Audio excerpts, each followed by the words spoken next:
그래서 친히 각 사람 가운데 역사하실 것을 믿고 감사드리며 사랑 많으신 예수님의 이름으로 기도하옵나이다. 아멘. 사무엘상 19장 12절에서 24절의 말씀, 다윗을 보호하신 하나님, 다윗을 보호하신 하나님 제목입니다. 우리 마음속에는 사울의 마음과 다윗의 이 두 마음이 항상 존재하고 있죠.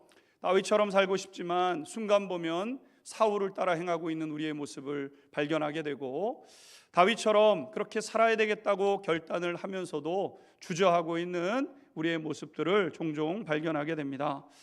그래서 우리는 사울의 마음과 다윗의 마음을 면밀히 들여다보아야 합니다. 어떤 것이 사울의 마음이고 어떤 것이 다윗의 마음인지, 다윗은 어떻게 그 마음을 지켰는지 그것을 깨달아 알아야 다윗의 길로 걸어갈 수 있고 하나님 마음에 맞는 사람으로 서갈 수 있고, 다윗이 누렸던 그 놀랍고도 풍성한 복 중에 우리가 누릴 수 있는 그 한 자락이라도 우리가 누릴 수 있게 되는 것 아니겠습니까?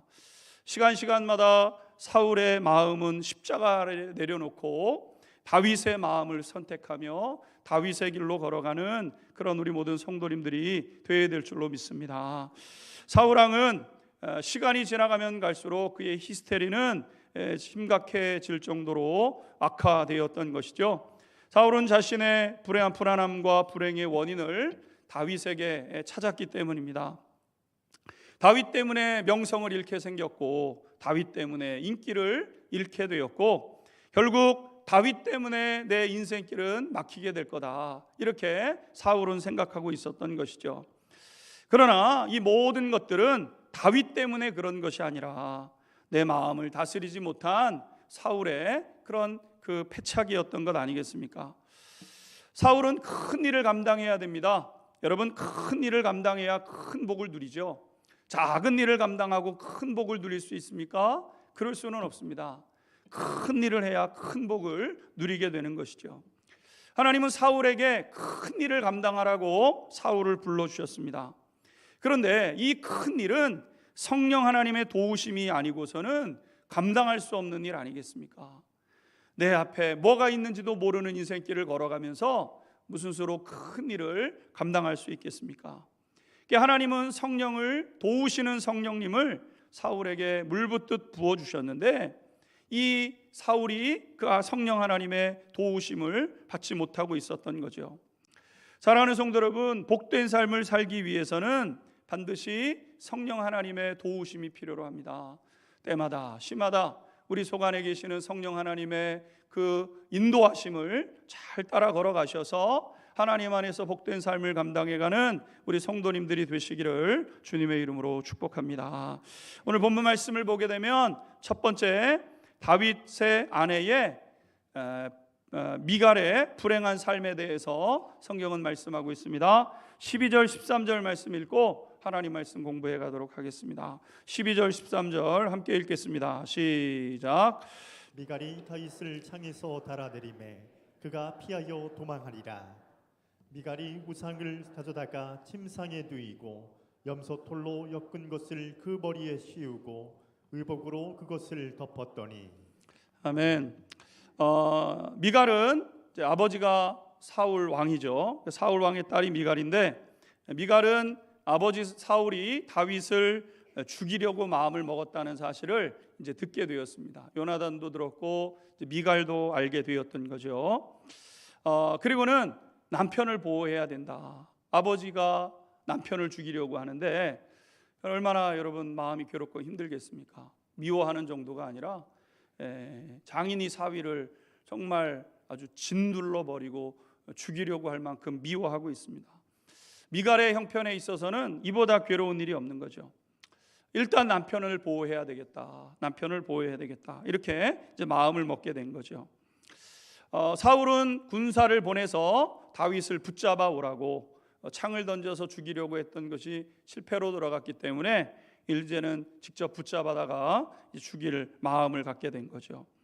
사울의 군대가 들이닥치게 되었고, 미갈은 얼른 침대 이불 안에다가 우상을 넣고 염소털로 엮은 것을 머리 쪽에 두고 지금 다윗이 아프다, 그래서 잠자고 있다, 왜 지금 아픈 사람한테 그렇게 하려고 하냐? 이렇게 이제 이야기하게 되죠.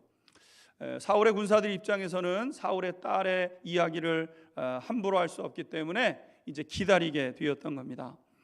이 시간에 다윗은 창문으로 줄을 내리고 도피 생활을 시작하게 된 것이죠.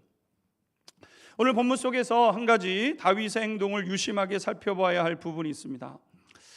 미갈은 다윗이 도망하도록 돕는 선택을 했는데 지금과 이후에도 보게 되면 미갈은 다윗을 따라가지 않습니다.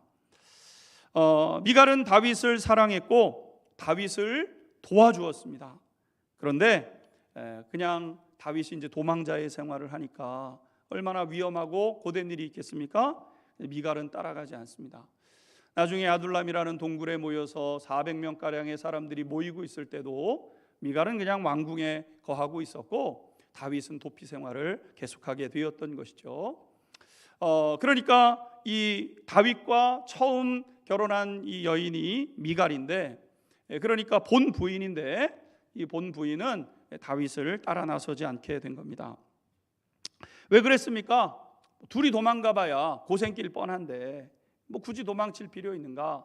아버지의 왕궁 안에 있으면 좋은데 뭐 때가 돼서 다윗이 무슨 일이 있어서 또 해결해서 오면 그때 같이 살면 되지. 이것이 이 미갈의 마음이었다는 거죠.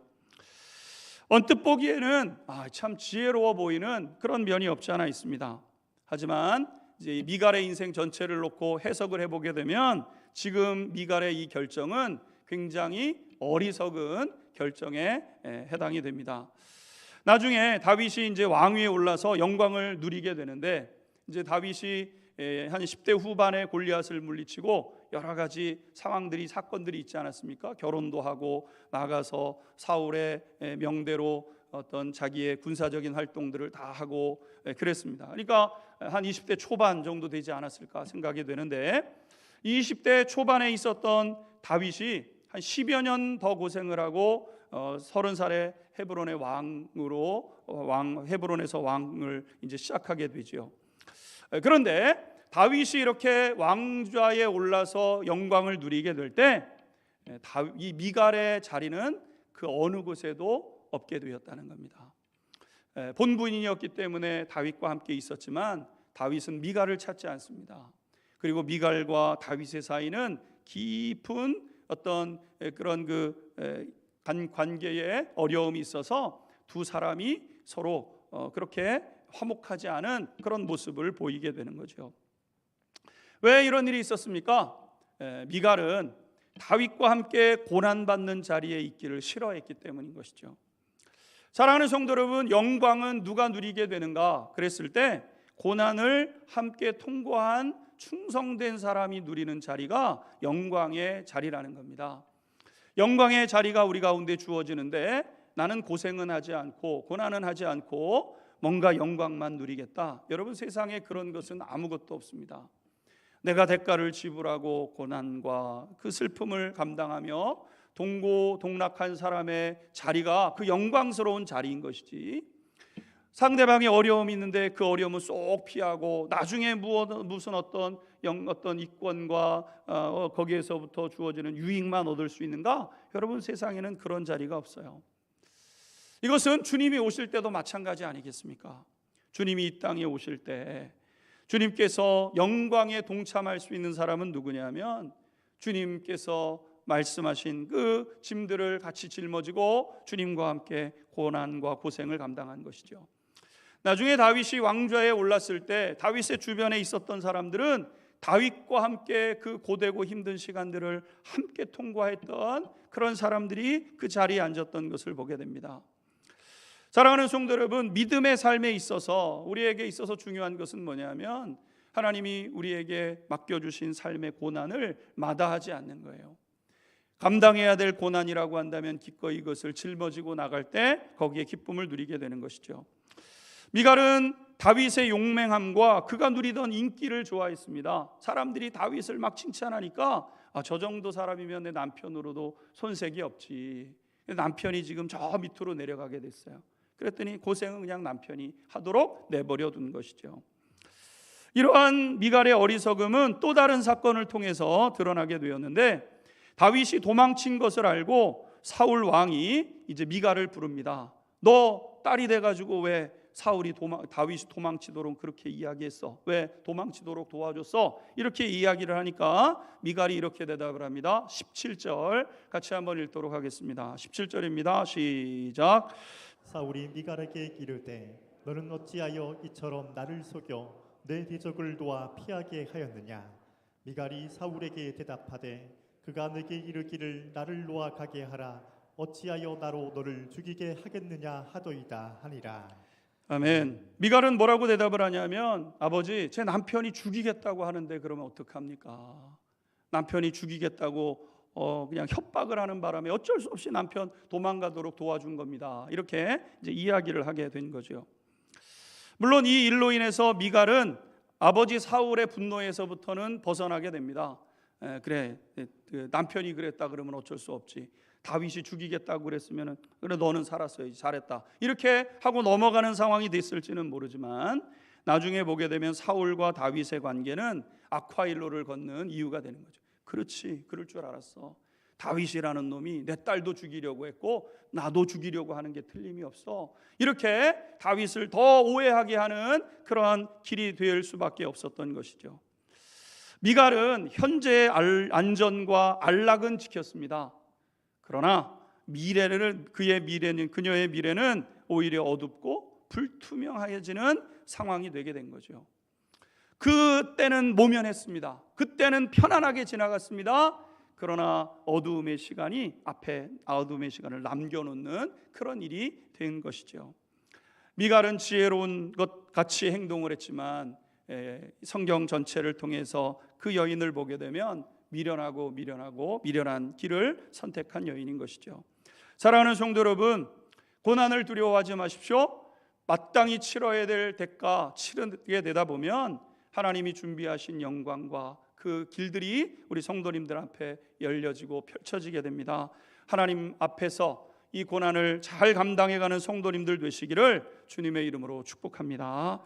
두 번째, 다윗은 도피 생활을 시작하면서 사무엘 선지자를 찾아가 도움을 얻게 되었다는 겁니다. 18절 말씀 같이 읽도록 하겠습니다. 시작. 다윗이 도피하여 라마로 가서 사무엘에게로 나아가서 사울이 자기에게 행한 일을 다 전하였고 다윗과 사무엘이 나요스로 가서 살았더라. 아멘. 다윗이 최초의 도피처로 선택한 곳은 라마라는 지역이었는데, 사실 다윗이 도망치기에는 적절한 장소는 아니었습니다. 왜냐하면 사울 왕이 왕으로 있으면서 있었던 지역이 기브아라는 지역인데, 기브아에서부터 라마까지는 한 4km 남짓 이렇게 떨어져 있습니다. 그러니까 너무나도 가까운 거리죠. 4km면 10리니까 1시간 거리, 그냥 사람들이 이렇게 걸으면 걸을 수 있는, 1시간에 걸을 수 있는 장소 아니겠습니까? 훈련된 군사들에게 빨리 가가지고 잡으라고 명령을 내려서 훈련된 군사들이 뛰면은요, 한 30분이면은 도착할 수 있는 거리가 이 라마라는 이 지역이었던 거죠. 여러분, 처음 도피를 선택을 하면서 내가 이제 도망쳐야 사는구나 이렇게 알았으면 여러분 어디로 도망치는 게 맞겠습니까? 어디로든, 동쪽으로든 서쪽으로든 남쪽으로든 도망을 치려고 하면 가장 먼 곳으로, 그리고 혹시 기브아에서 벌어질 수 있는 정보들이 올 수 있는, 그래서 빨리 대처할 수 있는 곳 정도면은 좋은 장소 아니겠습니까? 그런데 다윗은 라마라는 지역을 선택하게 되었다는 거죠. 다윗은 왜 라마라는 지역을 선택했습니까? 왜냐하면 거기에 사무엘 선지자가 있었기 때문이라는 겁니다. 다윗을 진정으로 축복해주고 옆에서 조언해 줄 수 있는 사람, 지금 내 상황이 이렇습니다. 그러면 사심 없이 뭔가 뒤에 어떤 것을 생각하지 않고 오직 다윗만 잘 되기를 바라는 마음으로 축복해 줄 수 있는 사람이 라마, 그곳에 사무엘이 있었기 때문인 것이죠. 다윗이 위험을 무릅쓰면서 라마라는 지역을 선택한 것은 육신의 안전보다는 영혼의 안정을 택해야 되겠다. 육신의 안전함, 몸의 편안함, 이것이 아니라 내 영혼의 평안함, 내 영혼을 붙잡아 줄 수 있는 그런 곳으로 가야 되겠다, 이렇게 여긴 것이죠. 살면서 고생 안 하면야 얼마나 좋겠습니까마는, 여러분, 우리가 살면서 고생이 될 때 나 잘 되라고 진심으로 바래주는 그 사람을 찾아가서 그 사람의 조언을 듣는 것, 이것은 굉장히 큰 복이죠. 무슨 일이 있어서 찾아가서 이야기를 하다 보면 내 형편과 내 처지를 알고 그 길을 제시해 줄 수 있는 분이 있다고 한다면 복된 것입니다. 그래서 다윗은 그 길을 선택한 거죠. 사무엘을 찾아간 겁니다. 그랬더니 사무엘이 다윗을 데리고 나요시라는 곳으로 가서, 이 나요시라는 곳은 선지자들이 모여서 이제 기도하고 하나님 앞에서 훈련되어지는 선지자 학교가 있었던 지역이라고 되는데요, 그곳에 이제 지내게 됩니다. 선지자들과 함께 시간을 보내면서 기도하고 말씀 듣고 왜 이런 일이 나한테 지금 벌어지고 있는가를 먼저 해석하고자 라마 나요시에 머물게 되었다는 겁니다. 한 가지 중요한 것은 이 기간이 다윗에게 있어서는 매우 중요한 시간이었다는 겁니다. 앞으로 믿음으로 행하고 시련을 이겨가면서 사울을 대적해서 싸우고 싶은 유혹이 들 때마다 사울과 싸우는 게 아니지, 사울과 싸우는 게 아니야, 사울을 미워해서 해결된 문제가 아니야, 사울이 죽는다고 해결된 문제가 아니야, 내 문제는 내 안에 있어. 마귀 사탄이 나를 계속해서 괴롭힐 건데 내가 그 싸움 이겨야 돼. 이거를 깨닫는 시간이 어디였냐면요, 라마 나요시 시간이었던 겁니다. 영적으로 승리하는 생활은 내면의 힘에서부터 시작되는 것을 다윗이 다시 한번 확증했던 거죠. 사울 왕은 내면의 힘은 외면했고 왕좌를 지키는 데만 힘을 씁니다. 겉모습, 겉으로 드러나는 것. 내 마음이 막 힘들고 괴롭고 무너져 내려가도 상관 안 해요. 내 바깥에 있는 것을 지켜내기 위해서, 왕이니까 왕 지켜내기 위해서, 어떤 자리니까 자리를 지켜내기 위해서 그것에만 온 힘을 기울이고 있을 때 다윗이 선택한 것은 무엇입니까? 내 육신의 안위가 아니라 심령, 내 속에 있는 평안함. 왜 이 문제가 일어났는지 해답을 찾고자 하나님 앞에 머무는 시간을 다윗이 갖게 된 것이죠. 그 결과 다윗은 자신을 미워하고 힘들게 했던 사울에 대한 미움을 이곳에서부터 정리해내게 됩니다. 그러면서 긍휼의 마음을 갖기 시작하게 되죠. 이제부터 이제 다윗은 온 사방으로 도망치는 인생을 갖고 다른 나라로 돈피를 해야 되고 끊임없는 어려움을 겪는데, 여러분, 우리가 다윗을 공부해 가다 보면은요, 사울을 미워하는 적이 없습니다. 사울은 다윗을 그렇게 미워하는데 다윗은 사울을 미워하지 않아요. 다윗이 깨달았던 것이 있죠. 이 라마 나요시에서 깨달은 것이 있었습니다. 여러분, 아무리 생각해도 우리가 다른 누군가 나를 미워하게 되면 왜 저 사람이 나를 그렇게 미워하는가, 나도 밉습니다. 그래서 내 미움의 감정으로 그 사람한테 막 대응을 하게 되는데 다윗은 그 길을 선택하지 않은 것이죠. 다윗은 라마 나요시에서 사무엘과 함께 있으면서 이것이 영적인 문제라는 것을 깨닫게 됩니다. 그래서 사울 왕과 싸우는 것이 아니라 내 자신을 깨끗하게 해야 되는 시간이구나, 나를 깨끗하게 해야 되는 시간이구나, 내 속을 씻고 내 속에 사소한 그런 문제들도 다 하나님 앞에서 씻어가면서 이 길을 선택했던 시간이 라마 나요시 시간인 것이죠. 다윗은 사울의 문제가 영적인 시기심과 질투로 인해서 시작되었다는 것을 깨닫게 됩니다. 사울 그 사람이 나빠서 그런 게 아니라 사울 왕 안에 있는 시기심과 질투가 그의 눈을 멀게 했구나. 사울도 불쌍한 사람이구나. 사울도 저렇게 불쌍하구나. 사울을 긍휼히 여기는 마음이 생기게 되었다는 거죠. 이 문제를 정치적인 무슨 대권의 그 다음에 권력의 문제나 혹은 저 심령이 병들어 가지고 그렇구나, 그렇게 생각한 것이 아니라 악한 원수 마귀의 소행이구나, 이것을 깨닫게 됩니다. 나중에 다윗이 써내려간 이 도피 생활에서의 이 시험과 여러 가지 그가 겪었던 어려움 속에서의 시편을 보게 되면 그가 얼마나 치열하게 이 싸움을 해가는지를 알게 돼요. 사울을 미워하지 않고자 정말 하나님 앞에 몸부림을 치면서 그렇게 자기의 길을 걸어가는 다윗의 모습을 발견하게 되는 것이죠. 그렇습니다. 사랑하는 성도 여러분, 다윗은 하나님의 말씀을 자기의 삶의 진단의 키트로 삼았던 거예요. 하나님의 말씀을 펴서 읽어가면서 이 문제가 내 문제구나, 내 문제로 받아들이고 그것을 가지고 서게 되었던 거죠. 말씀의 사람 사무엘을 찾아서 사무엘과 함께 기도하면서 성령의 도우심을 힘입어 이것을 깨닫고 복된 길을 걸었습니다. 사랑하는 성도 여러분, 우리 성도님들의 삶 가운데서도 어려운 일이 찾아오고 힘든 일이 다가왔을 때 이 문제를 풀어주시는 분은 성령 하나님밖에 없지 않습니까? 성령 하나님 안에서 바른 해답을 찾아가는 우리 성도님들이 될 수 있게 되기를 주님의 이름으로 축복합니다. 마지막으로 사울이 다윗과 함께 사무엘과 함께 있다는 소식이 사울에게 들려지게 되죠. 그래서 자객을 보냅니다. 가서 다윗을 붙잡거나 살해하라고 이제 이야기하게 됩니다. 19절 20절 같이 한번 읽도록 하겠습니다. 19절 20절입니다. 시작. 어떤 사람이 사울에게 전하여 이르되 다윗이 라마나요새 있더이다 하매 사울이 다윗을 잡으러 전령들을 보냈더니 그들이 선지자 무리가 예언하는 것과 사무엘이 그들의 수령으로 선 것을 볼 때에 하나님의 영이 사울의 전령들에게 임함에 그들도 예언을 한지라. 아멘. 사울 왕이 사무엘 선지자의 이르기로 다윗이 피했습니다. 30분 거리입니다. 달려가서 붙잡아라.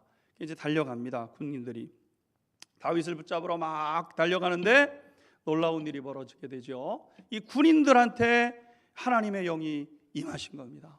그래서 하나님 앞에서 이들이 다윗을 잡으러 가던 것을 멈추고는 하나님 앞에서 성령에 충만케 되어서 예언을 하고 손뼉을 치며 하나님 앞에 머무는 하나님의 임재하심을 그들이 경험하게 되죠. 다윗을 붙잡아야 되는 그들의 사명을 잃어버린 채 은혜 받는데 이들이 집중하게 되었다는 겁니다. 더 놀라운 것은 사울이 이 소식을 듣고 기가 막힌 겁니다. 아니 군사를 보내서 다윗을 붙잡으라 그랬더니 붙잡을 생각은 안 하고 성령이 충만해가지고 그래. 다른 군사를 또 보내게 되죠. 또 다른 군사를 또 보내는 이런 일들이 있게 되었습니다. 21절 같이 한번 읽도록 하겠습니다. 21절 시작. 어떤 사람이 그것을 사울에게 알림해 사울이 다른 전령들을 보냈더니 그들도 예언을 했으므로 사울이 세 번째 다시 전령들을 보냈더니 그들도 예언을 한지라. 아멘. 사울이 보내고 또 똑같은 일이 벌어지고 또 보내니까 똑같은 일이 또 벌어집니다.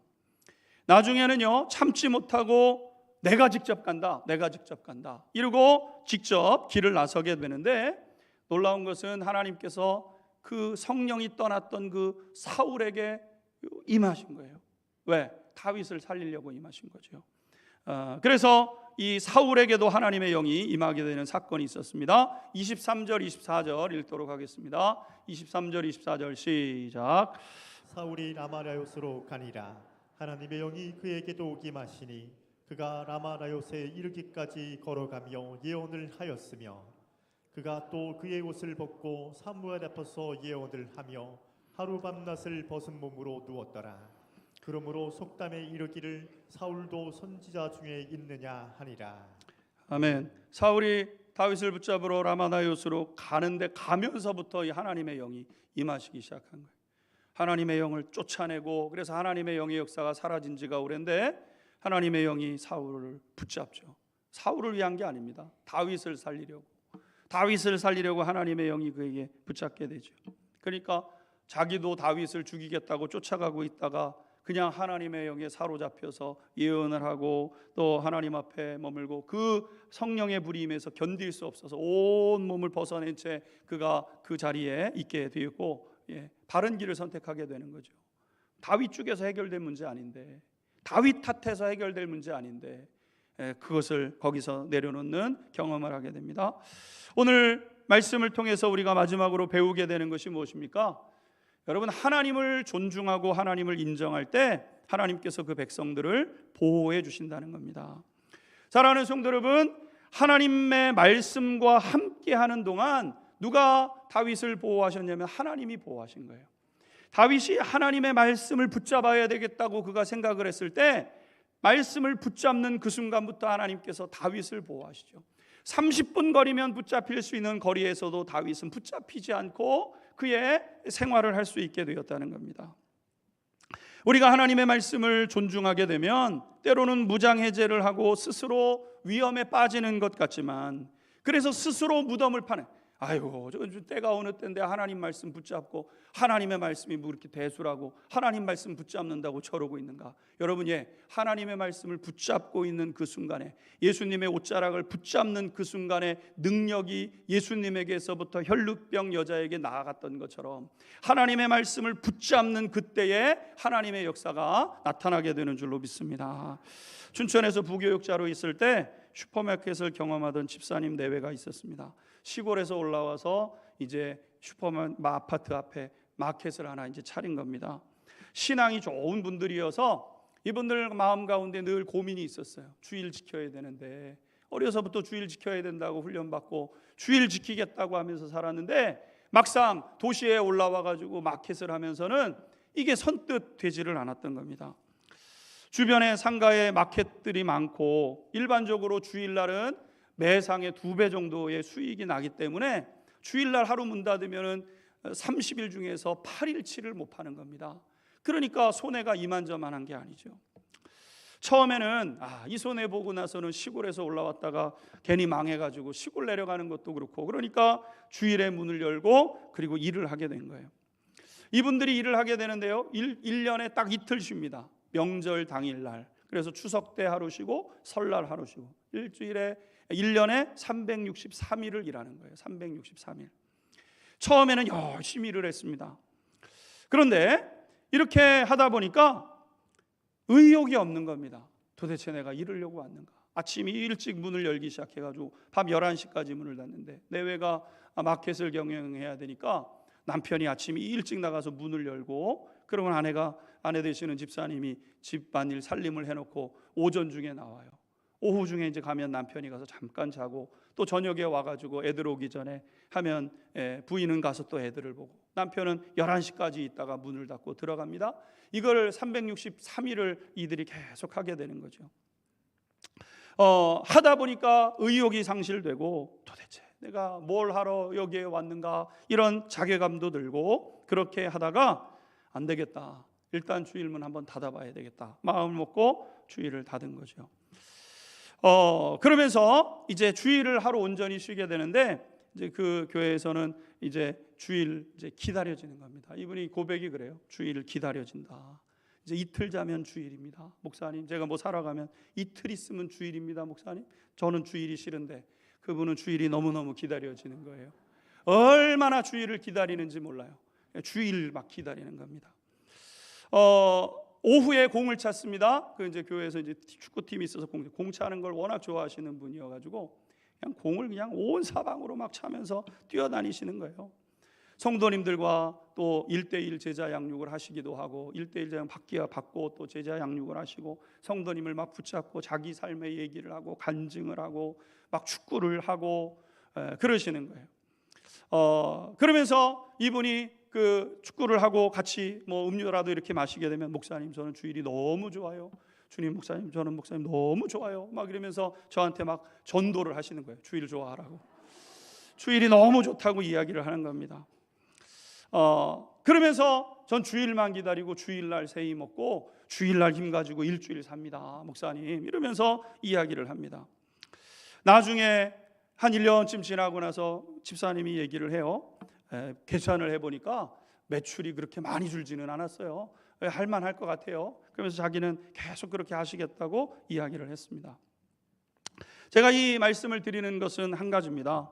사랑하는 성도 여러분, 말씀을 실험해 보셔야 됩니다. 말씀을 실험해 보셔야 돼요. 몇 개월만이라도 하나님의 말씀을 들었다면 하나님의 말씀을 붙잡고 나도 한번 이렇게 살아봐야지 하고 하나님의 말씀을 붙잡고 살아보셔야 됩니다. 그래도 어려움을 당한다고 한다면 하나님 말씀 틀린 거죠. 그죠? 다윗은 이렇게 했는데 하나님 나에게 역사 안 해. 그럼 하나님 말씀 틀린 겁니다. 하나님 말씀 아니죠. 그럼 다윗의 말씀이지 내 말씀 아니지 않습니까? 그러나 여러분, 그렇게 살아보니까 정말 그렇네. 다윗을 보호하신 하나님이 나 보호하시네. 여러분, 그렇게 된다면 어떻게 해야 돼요? 하나님의 말씀을 힘껏 다윗처럼, 예수님의 옷자락을 붙잡았던 혈루증 여인처럼 예수님 하나님의 말씀을 힘껏 붙잡는 저와 우리 성도님들이 되어야 될 줄로 믿습니다. 다윗은 육적인 안전보다 영적인 안정을 선택했죠. 그러면서 하나님의 도움을 경험합니다. 근거리에 와서 막 군인들이 와서 붙잡으려고 하면 하나님이 성령으로 그들을 역사하시고 성령으로 역사하시고 성령으로. 그래서 안전한 거예요. 하나님 말씀 붙잡고 있었더니 하나님이 안전하게 지켜주시는구나. 붙잡고 여러분 이 라마나요세 이 기간이 이제 20대 초반인데 70살까지 이제 왕으로 살다가 이제 죽지 않습니까? 50년의 생활을 다윗을 붙잡아 주는 거예요. 이 수개월의 이 시간들을 통해서 다윗은 수십 년의 시간을 복된 삶으로 살아내는 힘을 얻게 된 거죠.